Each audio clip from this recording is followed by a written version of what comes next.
So if you guys have been paying attention to the news, gay marriage has been passed in New York. And I really don't even think that needs a statistic, or, I mean, it just speaks for itself. It speaks for the state of, I think there's 7 states now. of our culture. 7 states? Yeah, I know New York was the most prominent. It was the biggest deal. They're thinking it's going to sweep the nation now because of that. And there's the mayor. Okay. Gluttony. This isn't really talked about too much in America, at least from the pulpit. Gluttony. Nearly all religions have sanctions against gluttony. Still, data indicate that those who claim to observe organized religions, this includes Christians, are more likely to be overweight than other Americans. So that's pretty staggering, and I stand guilty. If I went to the doctor, they would tell me I am overweight because I eat too much. Okay, so here's some facts. Americans eat 222 pounds of meat per person per year, not including marine life. Americans waste about 20 to 25% of all food purchased for the home, about 475 pounds per year. Added sweeteners comprise nearly 20% of the American diet. Among 19 to 30-year-olds, 45% of men and 27% of women report heavy drinking in the past 2 weeks. And today, 18,000 kids will die because they are malnourished.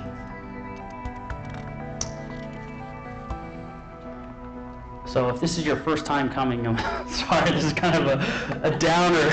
I heard a statistic too that 30% of the teenagers between ages 18 and 25 could not even get into the military because they were too overweight.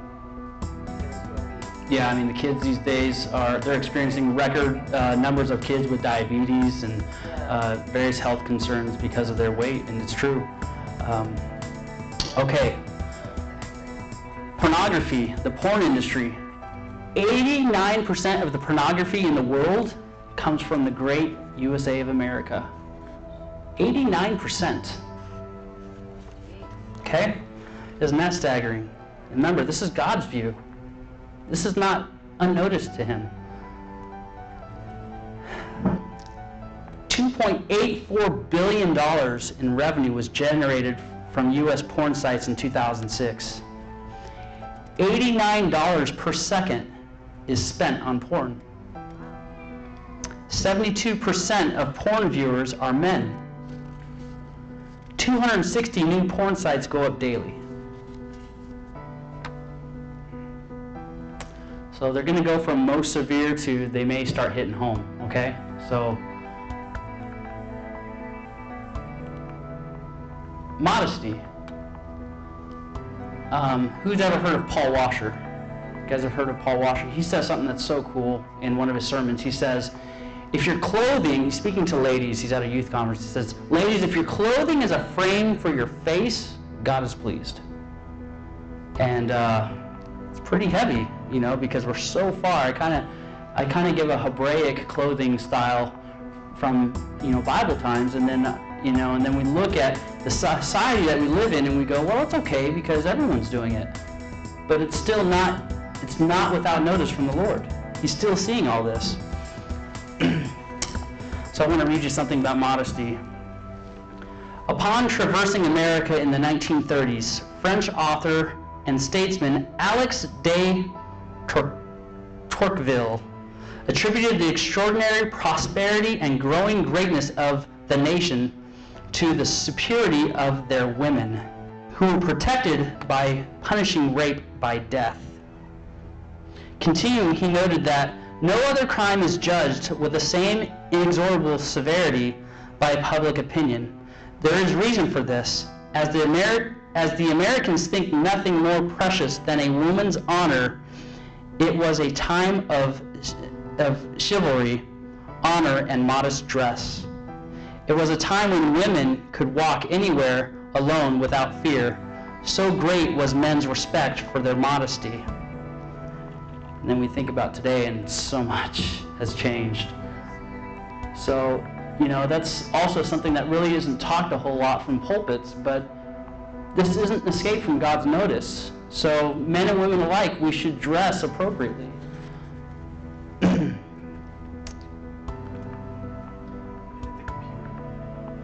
Oh, okay. Entertainment, feeding the minds of our youth today.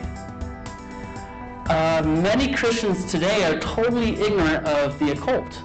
They're totally ignorant that the occult is in everything, especially entertainment, music, movies, TV shows.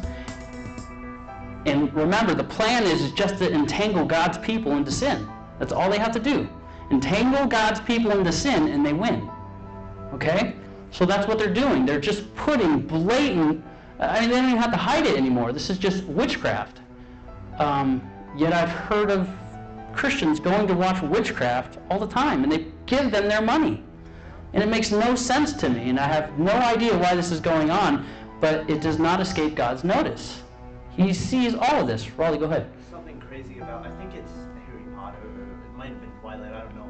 I was at a Bible study and someone brought something up. They said that the person who wrote Harry Potter, all the names that she put in that movie, she actually took them out of the Book of Enoch, of all of the fallen angels, and she put them into the movie as to arouse demons and to get demons happy that their master's names were mentioned, and that's why she put them in the books. And, Yeah, that wouldn't surprise me at all. Hosea 4:6 says, "My people are destroyed for lack of knowledge." So we don't really understand that there's a warfare going on all the time. We think that we are just on a playground sometimes and we can just go entertain ourselves.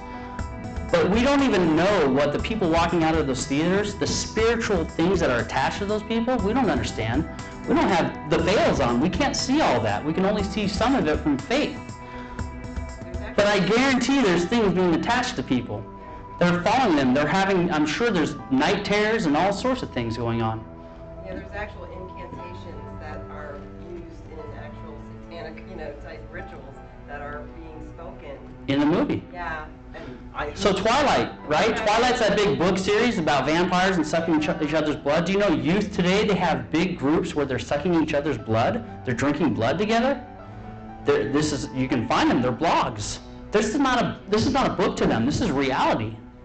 And that's what we're living in. This is all happening in America and we don't recognize it. I just want to mention one thing, back to your question, not to be right, the connection is they go to entertainment and go to church on Sunday. Right. See the connection where in the Word of God it talks about sorcery, they don't put the idea. It took me a while to get to a place like, well, should I be watching Harry Potter? That really doesn't come before, but then the relationship with God, well, no big deal. So their connection is missing. They don't relate the Bible. It's compartmentalized. And the drinking blood is biblical. I mean, however you decide to take it, but I've realized in the Old Testament it talks about the first that comes along. No, I didn't say it was biblical. I'm saying it's biblical meaning that. I'm sorry the way I said that. It's unbiblical. I was going to say, I need that verse. Drinking blood is against God. Right. So they don't even realize that. Yeah. And so just these innocent things are causing these spiritual manifestations and what's running all these actions. And it's powering up the occult. And so we're all kind of like, at least for me, I was raised in church. I didn't know anything about the occult. I didn't know anything about this. And so now I'm seeing all of this wickedness rise up, and they're gaining power and momentum. Well, it's because these sacrifices and these rituals are going on, and now they're just gaining the whole public into it. The public now is engaging into sorcery, and they don't even realize it. All the tattooing and piercings. Yep. Yep. That's all heathen. That's all. Yep. And it's actually very true because I read a statistic about Harry Potter. 60% of the teens that watch Harry Potter call the Church of Wicca. And the Church of Wicca actually came up with a line just for teenagers because of Harry Potter. And they actually have a line on their website that says, teenagers call this line, they're calling because they want to do the stuff they see in the movies. Well, yeah, they see the power. It's very attractive to them. Yeah, go ahead. One small little thing on that. Yeah, no, it's okay. Orders, bookstores. We talk talk about judgment. I remember back when I was, my son was 6 or 7, we used to go to one of the Biltmore. And there were times we'd walk in, we wanted to go to a section to show some books, but they had that old Harry Potter thing. And everybody came in, and in my head, I said, one day God will do with the store. Well, they're closing. Most of it, the bankrupt, they're closing. Yeah. Which one, Borders? Borders. Okay. But they really kind of pushed it to the forefront. And I remember the one who my kids are really going for this kind of thing, that they do a boxing on and incantations on. It may seem like really innocent, but I knew one day God was going to do in that store. Whether to the world, they may just think they're just bankrupt. Yeah. But God's not too happy with that. It doesn't escape his notice, They may yeah. not get the connection. Even Christians today won't get the connection. Just say, oh, it's a bad business. But God watches. Yeah. And it's really kind of significant to what you're talking about. Even our kids that go, I know. kids that go to You know what church they're gonna are do? being Ask totally them to do it. deceived. Yeah. I mean, my daughter, she's been a Christian all her life, and she was raised right and everything, and she just had to see Twilight, and I kept telling her, and I know pastors' kids that go and watch these they movies. hear And it's just, they just don't see the danger. Yeah. It's revelation they need. And actually, the statistics show that half of the kids that call the Church of Luca actually go to church every week. but it's compartmentalized. God is on Sunday, or God is one time during the week, and then I can kind of do what I want to do throughout the week. And this stuff is just entertainment. It's just entertainment. It doesn't affect me. It's just entertainment. Oh, it's just a movie, Mom. Yeah. What were the two shirts we saw in church? The one with the kid with the alien, and then what was the other one we saw all the time? There's some The all-seeing eye of Lucifer, yeah. So and one day we'll probably, if the Lord has time, we'll do a whole dive into the occult of really understanding, not because we want to, study them, but to be on guard and to be aware of how deceptive it is. So we may dive into that a little bit. Okay, so video games. Here are some of the hot video games on the market right now. And this center one is especially dangerous, you guys. Do not let this center one near your children at all. This has ruined marriages. It has ruined students who have gone to universities. This is the highest, most addictive game that's ever been invented. World of Warcraft. And it's horribly addictive, and it's horribly satanic. It's so littered with the occult, it's not even funny. Yet, it's just entertainment. It's no big deal. And I'm going to read you guys from a blog that I looked at of a gamer who had an experience with this. It's not the most elaborate story I've read, but it was one that caught my attention. I was addicted to World of Warcraft for 2 years. I got a job at a net cafe just so I could play constantly all day long. I failed all my university courses and alienated those who loved me.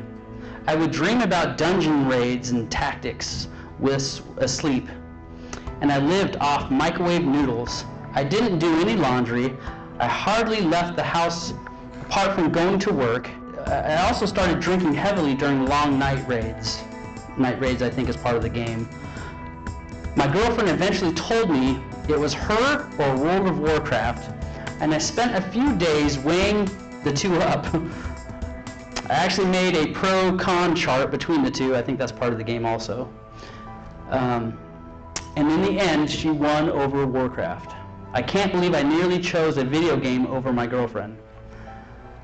And so there are marriages being torn apart, there's people losing their jobs, there's people who are losing their scholarships. This is an out-of-control, demonic doorway that people open up with just playing a game and being entertained.